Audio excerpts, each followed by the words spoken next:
¿Qué paralelismos hay entre el caso Grimaldos y el procesamiento de Pilar Miró? Pues yo creo que obedece un poco a las casualidades o no lo sé. Bueno, en cualquier caso, una de las cuestiones que nosotros encontramos al final es que igual que existe una intencionalidad, parece, o sea, que se podría hacer la lectura de que existe una intencionalidad en el caso Grimaldos. Nosotros, después de toda la investigación, especialmente la que hace Emeterio Díez Puertas para su libro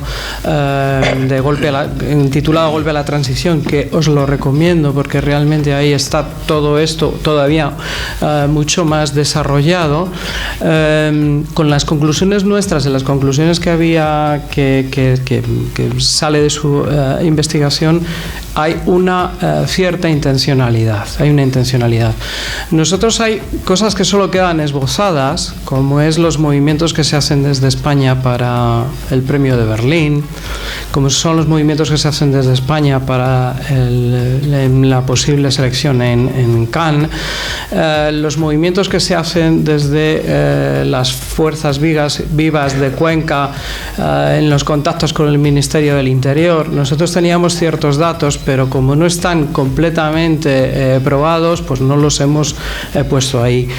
Pero parece que aquella reunión, quienes habéis visto esta tarde la película, que es maravillosa, cuando se producen esas reuniones en la que está el cura, está el alcalde, está el juez, pues recordaba un poco esos movimientos que se producían con el obispo de Cuenca haciendo las llamadas, con el alcalde de Cuenca, en fin, de alguna manera.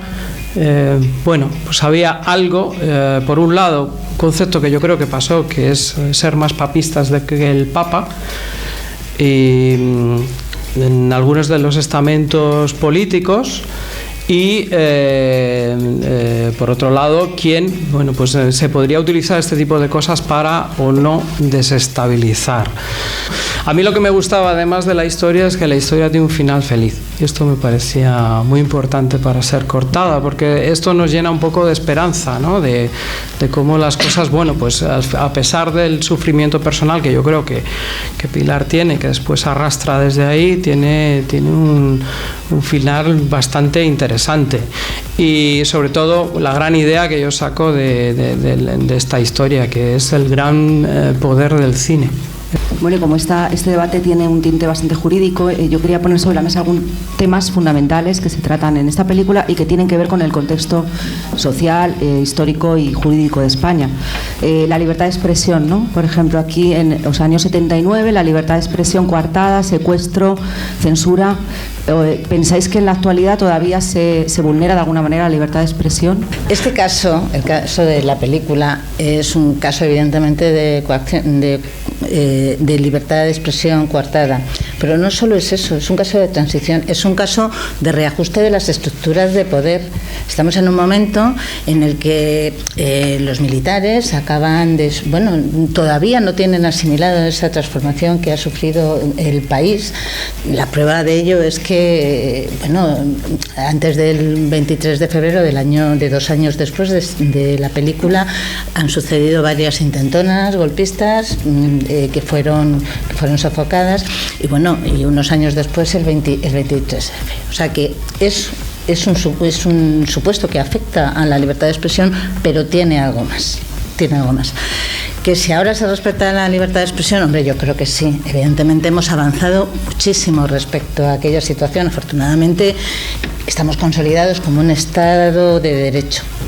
Que haya decisiones que, para empezar, como muy bien adelantas en el documental, ya no es una decisión administrativa la posibilidad de secuestrar o de impedir la distribución de una obra artística o de una información.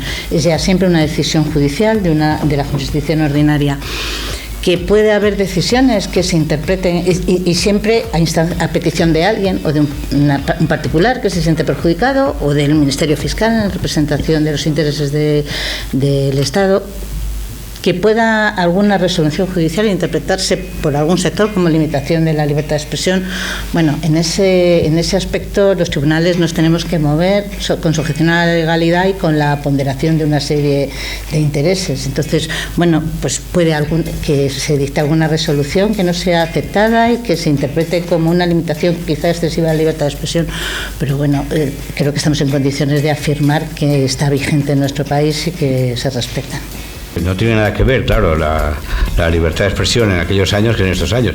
Y quiero decir, bueno, sí, se ha adelantado muchísimo, pero que ahora la libertad de expresión está coartada de una forma global, quiero decir, en el sentido de que pues este país sigue siendo pues un país como todos los europeos, pues unos países más de la Unión de los Estados Unidos, quiero decir, bueno, de la Unión de Estados es una cosa globalizada y tal, y entonces la censura o la libertad de expresión viene dada de otra manera más subrepticia y de otra manera muy inteligente, que para eso están ahí los pensadores estos que hacen que estemos todo el día agobiados.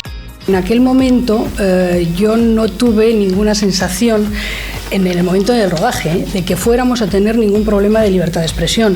Nosotros lo que hicimos fue conocer un caso de error judicial.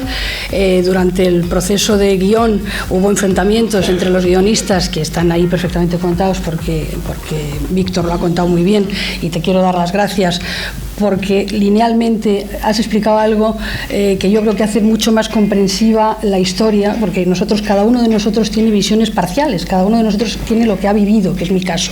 Yo viví el proceso de desarrollo de la película, viví el rodaje, luego viví mi cercanía a Pilar, pero no tanto el proceso, ¿no? Pero entonces, bueno, cuando nosotros preparábamos la película, pues se da el primero, Juan Antonio Porto quiere contar un caso de error judicial.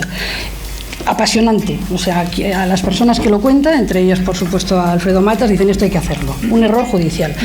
Interviene Lola, que lo que quiere es contar la tortura, o sea, y son dos temas que son paralelos, pero quizá opuestos, porque luego hay fricciones entre ellos, como bien sabéis, y bueno, y luego llegamos a donde llegamos.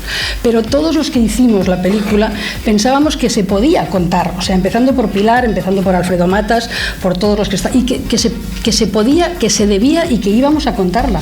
Y lo único que nos preocupaba era no contar ninguna mentira y que las personas de las que se hablaba estuvieran de acuerdo con lo que íbamos a contar. Nos preocupamos muchísimo, y tú lo sabes porque lo has vivido después, de ir a Belmonte, a Osa de la Vega, a Tres Juncos, a hablar con los sucesores de las personas que quedaban, para saber si realmente ellos lo habían vivido. Bueno, y eso es lo que nos preocupaba. Entonces, a mí en ese momento me parecía que teníamos libertad de expresión. Luego me encontré con que en algunos casos pues no lo teníamos.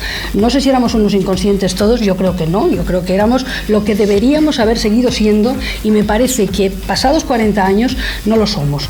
Nos autocensuramos, nos vendemos a las no sé qué, no sé si son empresas o no sé si son... Y entonces me parece que en ese sentido tenemos menos libertad de expresión que entonces.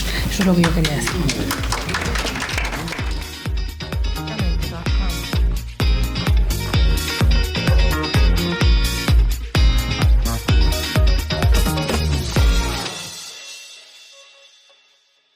Jamendo.com. Jamendo.com. Jamendo.com.